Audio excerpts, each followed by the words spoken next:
She thought she was trading love for luxury, but destiny had a twist waiting for her. This is the story of Aisha, a woman who betrayed the man who loved her, only to learn that power and money can disappear overnight. In the bustling streets of Lagos, Ibrahim walked briskly toward the bus stop with a warm smile on his face. He had just received a small promotion at his job, and he couldn't wait to tell Aisha, the woman he loved deeply.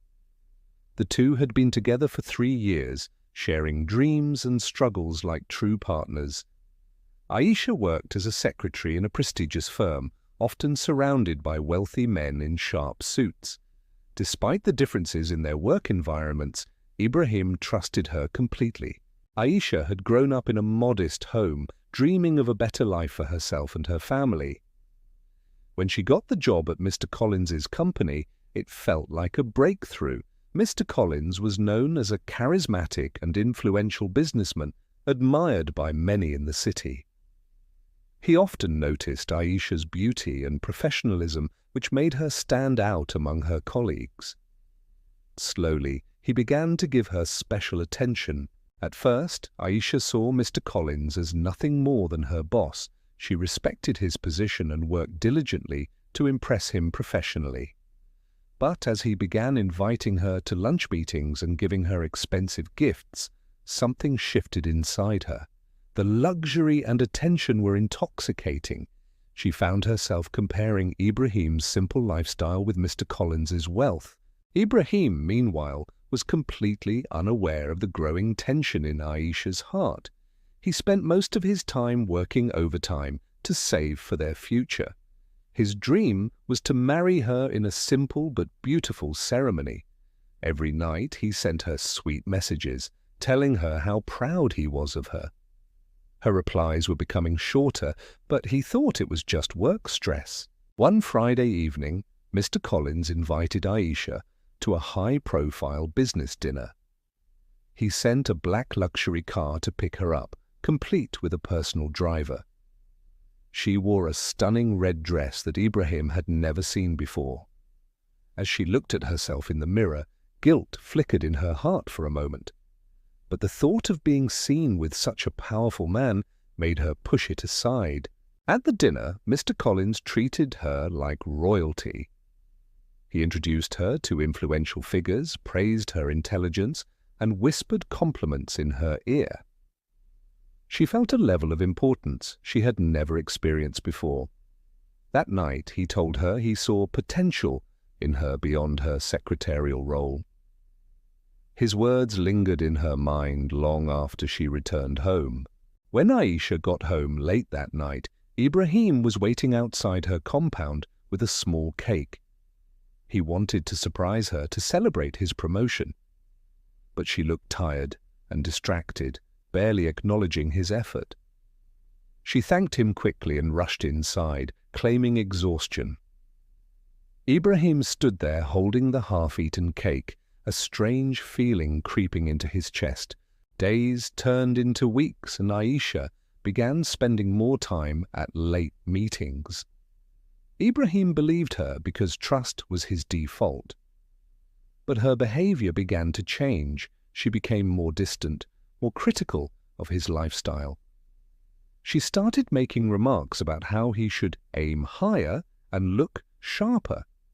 The woman who once adored his simplicity was now looking down on it. One Saturday afternoon, Ibrahim decided to visit her office unexpectedly with lunch. He wanted to surprise her and spend some time together. As he approached the building, he saw her stepping out of Mr. Collins's car, laughing in a way he hadn't seen in months. The sight froze him on the spot. She hadn't noticed him yet. Ibrahim hid behind a pillar, unsure of what to think. He watched Mr. Collins place his hand gently on her lower back as they walked into the building together. It wasn't the gesture of a boss. It was intimate. A sharp pain pierced his heart, but he told himself there must be an explanation. Love made him cling to hope. Later that evening, he asked her calmly about the car ride. Aisha brushed it off, saying it was just a business drop-off. Her tone was defensive, almost irritated that he asked. Ibrahim apologized for questioning her, not wanting to create tension. He loved her too much to believe she'd betray him. Meanwhile, Aisha's feelings were becoming more confused. Mr. Collins's world was dazzling. He showered her with attention and promises of a luxurious life. He told her she deserved more than struggling with a man who has nothing. Those words sank deep into her heart. She began to imagine a different future. Mr. Collins invited her on a weekend business trip to Abuja, claiming it was work-related. Aisha hesitated at first, but the thought of luxury hotels and flights made her accept. She lied to Ibrahim, telling him it was a company training program. Ibrahim believed her wholeheartedly, wishing her good luck and praying for her safe journey. His trust blinded him to the storm approaching. In Abuja, Mr. Collins pulled out all the stops. He booked a presidential suite and took her to exclusive restaurants. Aisha felt like she was living in a dream. One night, over champagne, he confessed his feelings for her. She didn't stop him. They spent that night together, crossing a line she never thought she would. In the morning, guilt washed over her like a cold wave, but Mr. Collins reassured her with sweet words. He promised to take care of her if she stayed close to him. Aisha returned to Lagos feeling conflicted but secretly excited. Ibrahim, on the other hand, greeted her with flowers at the airport, full of love and pride. The contrast between the two men became more obvious. With Ibrahim there was love, sincerity, and struggle. With Mr. Collins there was excitement, wealth, and power. Aisha found herself slipping further away from her humble beginnings. She began to ignore Ibrahim's calls more frequently and declined their usual weekend dates. One evening, Ibrahim decided to surprise her at her house with dinner. He knocked, but there was no answer, even though her lights were on. When he peeked through the window, he saw her laughing on a video call with Mr. Collins. She wore a silk robe he had never seen before. Something inside him began to break. Aisha started avoiding Ibrahim entirely. She claimed she was busy with work and needed space. He begged to understand what was wrong, but she gave vague answers. Her heart was already leaning toward her boss. Ibrahim's once bright eyes were now filled with silent pain. Rumors began spreading among their mutual friends. Some told Ibrahim they had seen Aisha with Mr. Collins at fancy restaurants. He refused to believe them at first, but the stories were too consistent. His heart wrestled with denial and the growing truth. One Sunday afternoon, Ibrahim decided to confront her gently. They met at their favorite park, where they used to plan their future. He brought a small photo album of their memories together, but Aisha arrived late, wearing a designer dress gifted by Mr. Collins, with a cold look on her face. The warmth between them was fading fast. Ibrahim held her hands and asked, "Aisha, tell me the truth. Is there someone else?" She hesitated for a long moment, looking down at the grass. Her silence said everything. Tears filled Ibrahim's eyes as he whispered, "I thought we were building a life together." She pulled her hands away slowly. Aisha admitted she had feelings for someone else but didn't give details. She told him she needed to find herself and didn't want to be held back. Ibrahim felt like the ground was being pulled from under him. He tried to remind her of their shared struggles and dreams, but her heart had already shifted. Ibrahim walked home from the park with heavy steps, the photo album clutched tightly to his chest. Every page inside was filled with promises they had made together. He sat on his bed and stared at the ceiling, fighting back tears that eventually flowed freely. For the first time, he allowed himself to accept that the woman he loved was slipping away.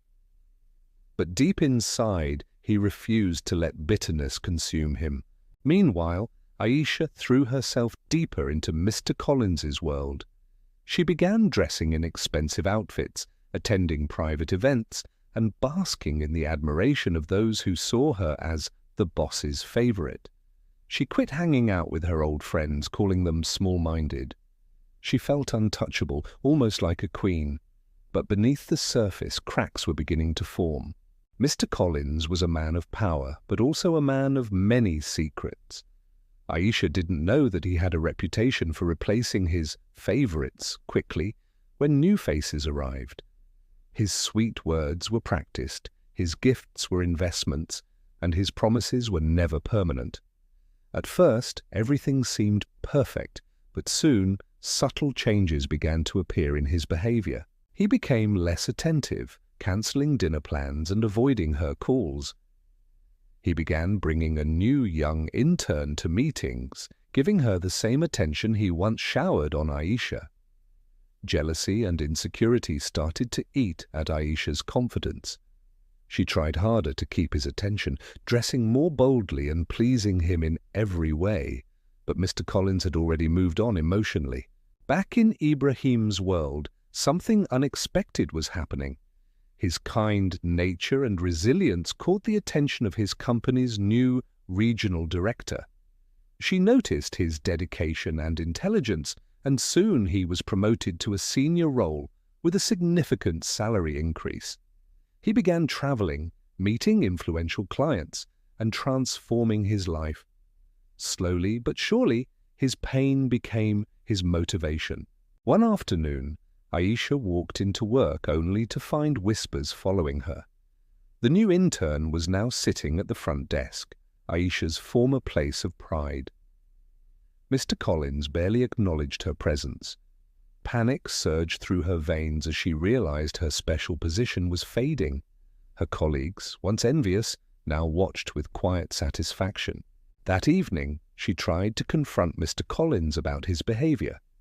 He laughed softly, calling her too emotional, and reminding her she was just an employee. His words cut deeper than she expected. All the luxurious gifts suddenly felt like chains, not treasures.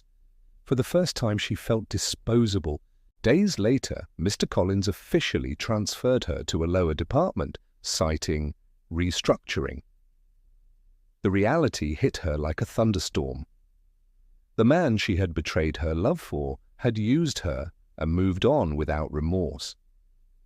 She went home that night, staring at her reflection in the mirror.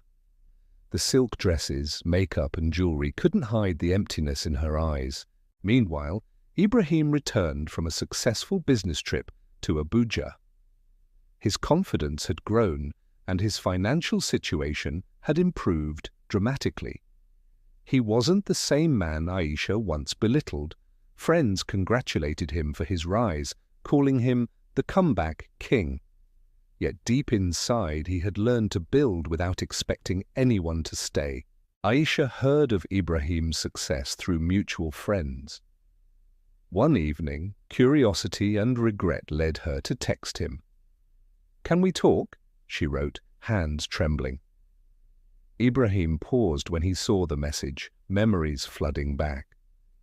But he took a deep breath and replied, "Sure, tomorrow at the cafe." The next day, she arrived early, wearing a simple outfit for the first time in months. When Ibrahim walked in, his presence stunned her. He carried himself with quiet strength. They sat down, and she tried to smile through her guilt. "I've missed you," she whispered. He looked at her calmly and said, "I'm listening." Tears welled up as Aisha confessed everything. She admitted the affair with Mr. Collins, the lies, and the choices that led her here. She begged for a second chance, saying she now realized Ibrahim was the only one who truly loved her. Her voice shook as she held his hands tightly. The cafe grew quiet, as if the world was holding its breath. Ibrahim listened silently, his heart both aching and strangely peaceful. When she finished, he said softly, I forgave you a long time ago, not for you, but for me." Her eyes lit up with hope. But his next words froze her. "Forgiveness doesn't mean we go back. It means I move forward without hate." Aisha's lips trembled as she realized what he meant. Ibrahim had outgrown the pain she caused, and his life no longer revolved around her. She tried to argue, but he stood up gracefully, thanked her for coming, and walked away. She watched him leave, tears streaming down her face. For the first time, she understood the true cost of her betrayal. In the following months, Aisha's life continued to unravel. Her workplace demotion led to financial struggles, and her family questioned her choices. Meanwhile, Ibrahim thrived in his career and attracted the attention of new people who valued him. His story became one of quiet victory, not revenge. He moved forward with dignity. One day, she saw Ibrahim on a billboard. His company had featured him in a major campaign for young professionals who rose from humble beginnings. She stood there on the sidewalk, staring up at his confident smile. A bitter-sweet smile crept across her face, mixed with pride and unbearable regret. She had lost something pure, chasing something temporary. That realization would haunt her for years. In a final twist, months later, Mr. Collins was exposed in a massive corruption scandal. His empire crumbled, his assets were seized, and his former favorites were dragged into media headlines. Aisha's name resurfaced in the scandal, though she wasn't charged. Her once glamorous life became a cautionary tale whispered across the city. The betrayal that began as thrilling ended as a public fall from grace. Ibrahim, on the other hand, used his platform to inspire others, never once speaking ill of Aisha. His heart had healed, and his journey turned into a testimony of resilience. People admired him not just for his success, but for his grace in handling betrayal. As for Aisha, she lived with the echo of "what if" forever. In the end, betrayal gave way to truth, and truth revealed who truly won.